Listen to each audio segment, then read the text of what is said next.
If we were given opportunities, we would rival Nigerians. There is a movie I'm watching on screen. It was shot with a camera of 32 million. I'm running to a set, a low budget set, with a camera of 3 million. You can't compare us. Carry us and stand us with these people in that 32 million camera. Give us the script list. This is not the reason why Nigerian films created the impact. Now, this is my TV show, The Review. It's an entertainment show, right? We'll talk about entertainment in Africa. It's a Pan-African, TV show. Voila. Now, on this episode, we're talking about the crisis, the problems, the challenges that Cameroonian filmmakers and the actors are facing. And one of them is about an audience, like they do not get the views. Cameroonians prefer Nigerian films to their own. Cameroonians would rather watch Nigerian films. Now, if you were to check most of these Nigerian filmmakers who are on YouTube especially, right? If you find them if you see their movies with less than 1 million views, know that Cameroonians have equally contributed. You will find the Cameroonians enjoy watching Nigerian content. Yes, we are not refusing that, because of close proximity.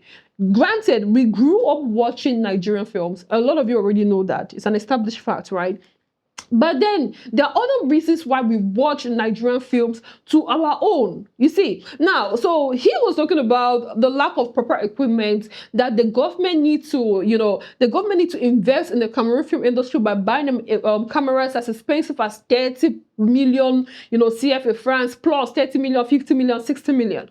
Now, this is something that I need Cameroonian actors to get it. We do not enjoy Nigerian films because of the expensive gadget that they're using, because of the camera, or because of No! The reason why films like Tom and Jerry, the reasons why films like Mr. Ibu, right, Walls Apart, because we quoted Walls Apart, we mentioned it, right, the Nigerian film. I know this is one of the films that made Inedu, you understand, right? Only aeroplane, my fego.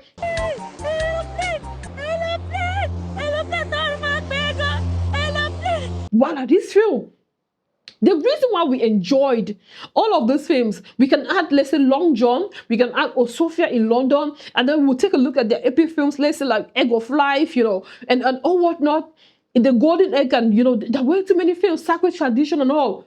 Is because of the delivery, because of the performance. Now, when you watch Nigerian films back then, what are you guys talking about? The images were not the best. The visuals, you understand? It was not aesthetically pleasing, but we enjoyed it because of the way Mama G, oh my goodness me, the way she will fight her husband, the way she will fight her daughter-in-law, the way she will fight the son-in-law, the way she would chase every poor suitor that came in looking for the daughter or for the daughter's hand in marriage. You understand? The fact that she would not want her co-wife children to succeed, and you find her go to meet a herbalist, a native doctor, and she's going to take a charm, maybe an egg or something, or a calabash, just so she can either wipe them out or render them useless. By useless, she can turn you into a cripple, she can make you blind, she can make you deaf and dumb. You understand? Something of that sort. It is the passion that is what made us watch Nigerian films. It is not the It's not the aesthetics. It's not the expensive cameras. Who even cared about it back then? Are you kidding me? Who cared about it? I remember the first time I watched Last Burial. Have you watched Last Burial? You need to take a look at that film. Have you watched The Billionaires Club?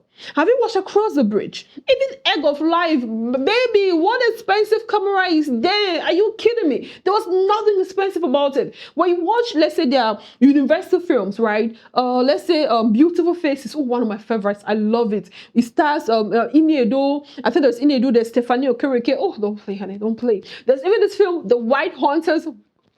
Bessie Johnson, Iniedo, Rita Dumley. You're like, oh my God. No, Rita Dumley is not part of the White Hunters. Fulki and Kindele and all. When you watch it, you're like, wow. Beautiful Liars or Desperate Liars. That is Queen Wokoye, Fulki and Kindele, and Insie Timekpim. This lady. It is not, look at the images.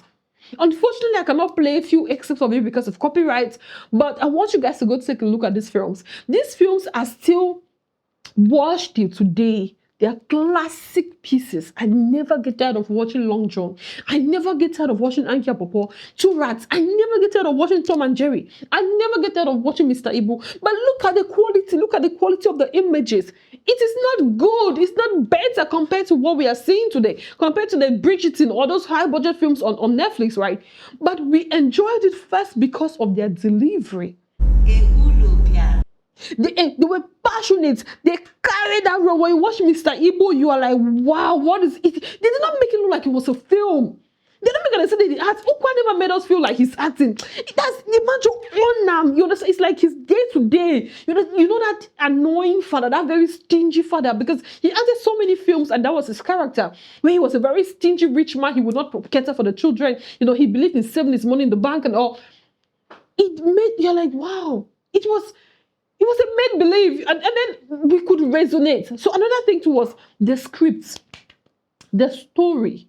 It is something that we could resonate with. It's something that we could relate with, right? When you watch something like Sophia in London, you see a polygamous man with so many children, and then they're fighting. He barely has enough money to cater for all of them, and then they're fighting for the smallest of things. Who should own the biggest farm? Who should own the basket of cassava? Who should eat what quantity?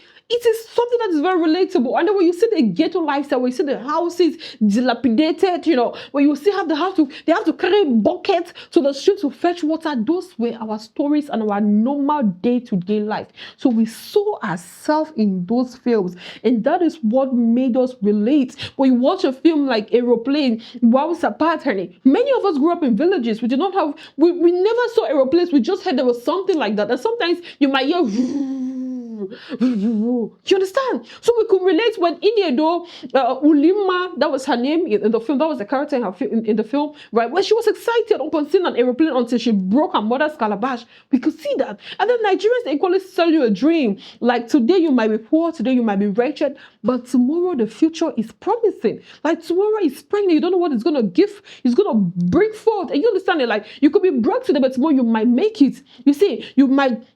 And then guys, they had so many lessons. Like no matter what you're going through, even if you're living with a stepmother, with your stepmother who doesn't like you, who does not, support what you do, who keeps lying and sabotaging every project that you work on, just keep going. God is going to send you a helper. That is what Nigerian films, they gave us they made promises of a better tomorrow. That is why we watch their films. So Cameroonians, all of these excuses that you're making every day. We are talking about payment, darling. You here. If I give you 2 million to work as a model on stage, and another person comes and gives you 10 million to work on your stage, trust me, your work rate will be different. There is no way. Mm-hmm. The way you appear in my 2 million stage will be different the way you appear on a 10 million stage. You're talking about the government. The government is not helping you people. The government is not, even my last edition, when she will be coming up, they're talking about, one of the reasons why the Cameroon film industry is not moving forward, it's not forging ahead, is because the government is not helping, it's because Cameroon is a bilingual country, it's because of this, because of that, the Minister of Arts and Culture is not helping, the Delegate of Arts. No, that is not it. We are fortunate that we are in the digital era. There is TikTok. There is YouTube. Granted, Netflix has left Cameroon. But what stops us from making use of YouTube, which is free? You cannot pay me 50K for a movie and you pay another person 2 million K for a movie and you want us to give that same zeal. I know it is talent, but believe me, there are some things that play psychologically with all these talents. Look at, hey, Mama me. When I sometimes when I go on YouTube and I see these Nigerian filmmakers and I see the numbers that they command, I'm like, hey, why are you people not doing it? It's now government to go tell and say now government get for permit to now to for put on a film for YouTube. No, it is free for you. Why are you not using it? Why are you not using it? Even the few Cameroonian films that are on YouTube, the script is a problem. You guys focus on the wrong thing. You focus on the aesthetics. You want to wear bun straight. You want to have long nails, maybe English, and you want to. Because I'm not denying that there are films that warrant those things, but I'm saying that you guys are mostly focusing on the wrong thing, because even when you produce such high quality films, your delivery is still the problem. You get for take that role. Now, my pundit Nelson was talking about pay. He said that one of the reasons why they do not perform well is because they're not being paid well. For example, his performance in a film where he was probably paid, let's say, 1 million francs CFA, it will be different from a film where he was paid, let's say, half of that amount or lesser than that, let's say, like 200,000 francs. If that's why he performs better when the paycheck is high, and he's gonna perform. That's bullshit. That is bullshit. I have watched a couple of interviews where these veterans, someone like Patience Ozoko, Mama G, they were not paid. There was no money in the industry back then. But what kept them going was the passion. It's the passion, it's not the amount of money that you... Listen, if I pay you 20K, nobody is going to know that you were paid 20,000. Are you getting me? And if you did not perform well, you're not going to say, oh, I did not perform well because I was paid 20,000. The moment you accept the money, it means you're ready to deliver. So this, again, is not an excuse. Don't tell me that the reason why your delivery, your acting is poor is because of your low paycheck. That is nonsense.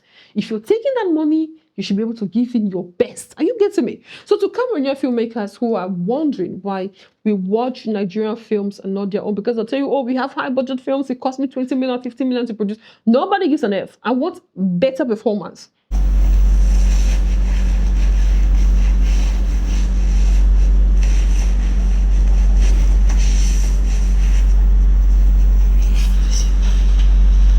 Better acting, that's what I want. And give me scripts that I can resonate with. You tell me about sufferings, village condition. People, even when you watch Nigerian films, you still find that Agbero vibe in it. You find that, oh my money. On a movie set, even just food alone can spoil an actor's performance. Even the Nigerian movies you find presently on YouTube, if there are 100 of them, about 80 were not shot with the latest and greatest cameras. About 80, you can tell that someone just took a camera from one backside, excuse my French, and they just got some run-of-the-mill audio equipment and just put something together and we all watch it, we laugh. We insult it that, they want not do fine for you, but we'll still watch it. It's interesting. And we enjoy it. It's interesting. Our mothers will come and say, hey, that film that is 4 hours long, she'll start watching in the morning, she'll go and cook, she'll go to a village meeting, she'll come back in the evening and say, no. She can take 2 weeks to watch, but she'll watch it. They should watch it. She'll watch it. It is still interesting. It's because of the story and the delivery. And the promise of a better tomorrow. Apart from the Maurice Sam and the Omoni Obolis and the Ruth Kadigiris, most of them don't produce movies that are aesthetically appealing. They just produce their normal movies, maybe in one village or one township that does not have the most beautiful quality, but they still have hundreds of thousands. The most common is even epic. If not millions of views. So Cameroonians, those who are telling us YouTube is not monetizable, we will not be shooting this content if we're not making money from it on YouTube. YouTube is the way to go. Focus on your story and your performance. That is your delivery. And you garner the audience, you make more money, be able to go now to bigger platforms and produce higher budget movies. And that's on period. Yeah. Thank you very much. That's on my producer. So, I mean, I don't even need to add, you've said it all. So, Cameroonians, if people are not watching your films, because I've tried uploading a couple of them, like, let me support my own on my page. And if you go through the comment section, you would find it. People are not impressed. Even your trailers are not trailing. You understand? Your trailers are not trailing. Trailer give get intrigue, give get suspense, give get that tension, like, oh.